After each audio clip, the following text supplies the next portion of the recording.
welcome to my presentation on diffusion.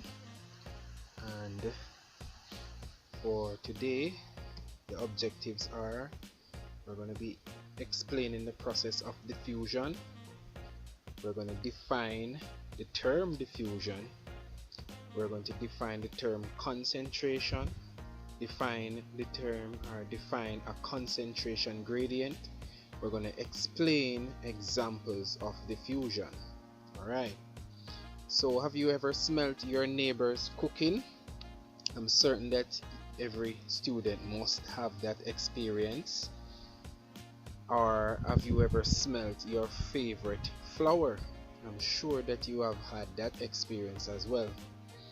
So why is it possible to smell things? It is possible to smell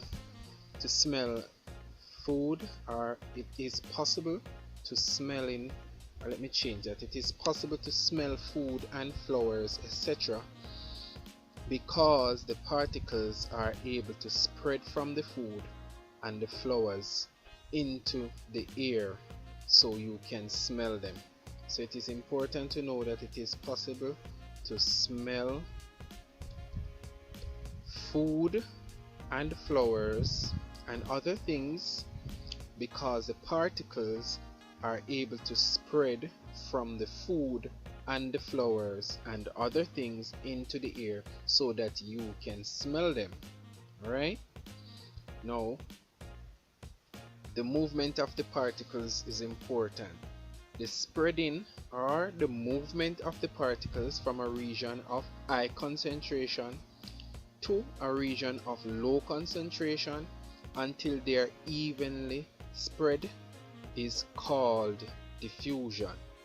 So the diffusion of particles is the same thing as saying the movement of particles or the spreading of particles. So when they spread from a region where they are in high concentration to a region where they are in low concentration until they are evenly spread, this process or this movement or this spreading is called diffusion. The amount of particles of a substance in an area or even in a liquid is referred to as its concentration. So when we were saying up here high concentration, we're talking about the amount of particles. So high concentration means there is a lot of particles, and low concentration means that there is less or a smaller amount of particles. Now, a concentration gradient exists where there is an unbalanced distribution of particles in one area or region compared to another. So if you look at this small illustration below, we have a high concentration because we have some particles on this side. There's a whole lot of them bundling on this side. Over to the other side of the rectangular shape, there is a few particles and there could possibly be none, right? So therefore we have a difference in the distribution of the particles, or an unbalance or an unequal distribution of the particles. So on one side we have a lot of them, on another side we have a very small amount of them. Hence, moving down the concentration gradient is what normally happens in diffusion. So if in a room you have some particles, just like we explained with the blue ones, bundled in a corner here, they will eventually, in this illustration here in A, you see that they are bundled in a corner, so there is a high concentration and the rest of the room is low.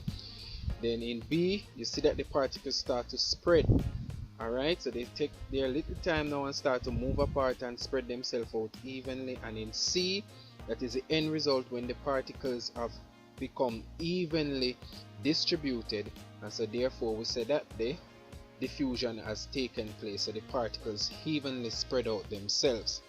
Now, examples of diffusion in our everyday life would include when we spray perfume, other things, other scents like incense and insecticides, like if you spray pyro, vegan, and all vape and so forth, air freshener sprays.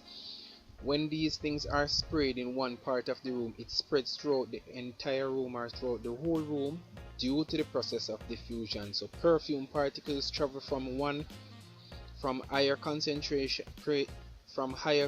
concentrated areas to the entire room where the concentration is less.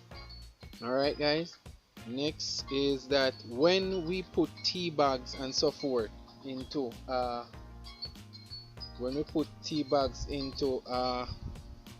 cup of water, automatically it automatically mixes in the whole cup of tea, and it happens due to diffusion. So diffusion occurs in liquids. So the tea bag contents diffuse from its higher concentration, which is inside the tea bag itself, to the lower concentration, which is the water in the mug, the hot water in the mug. So that's an example of diffusion. And if you get syrup and you mix syrup, it's the same thing. Wherever you pour the syrup and then you put the water in it, then the syrup spreads throughout the entire water and give the water the color of the syrup. Alright, another example of diffusion: after a few seconds after opening a soda bottle, soda goes flat. This is because the carbon dioxide concentration is higher in the bottle than outside the environment, and hence carbon dioxide diffuses from its higher concentration to its lower concentration. So if you buy Pepsi, or if you buy Coca-Cola or any other carbonated beverage, once you pull it and you leave it open, usually you see the fizzing like you see in the image here. The fizzing continues to occur, and if you leave it open, then the carbon dioxide will continue to diffuse down its concentration gradient out of the soda. Alright, other examples of diffusion, and these are some very important examples because they are important for the survival of living organisms, in that it allows for one, the movement of oxygen into the blood via the lungs. So when we breathe in the air, the oxygen from the air diffuses into our blood, and that is important because we need oxygen to respire. And this process also occurs in plants, but it occurs at the surface of the leaf, the surface of the leaf, through tiny pores called stomata. So the oxygen would diffuse in there, and for photosynthesis, carbon dioxide would diffuse in. The removal of metabolic waste from the blood via kidneys, this is important as well. So diffusion is important there. So to get the metabolic waste out of the blood and into the urine and get it out of the body via the urethra, right? This process is done through the kidneys. There again, diffusion is important. So the movement of nutrients into the blood of animals and minerals in plant sap. So you know, when we eat our food, for it to go into the blood, it must diffusion also occurs there. And it's the same thing for plants. To move the food around, they use diffusion as well. The movement of pheromones in the environment to attract potential mates. You know, animals, different animals, from an insect all the way down to a dog or a animal like a monkey or an elephant and so forth, they produce chemicals that sends a message to the potential mates that they're on heat, so that they can reproduce and extend their genes and survival. So in summary, diffusion is the movement of, or the spreading of, particles from an area where they are in high concentration to an area where they are in low concentration until they are evenly spread. And we say that a concentration is the number of particles of a substance in an area or liquid, and concentration gradient is the difference in the particles of a substance in one area compared to another area.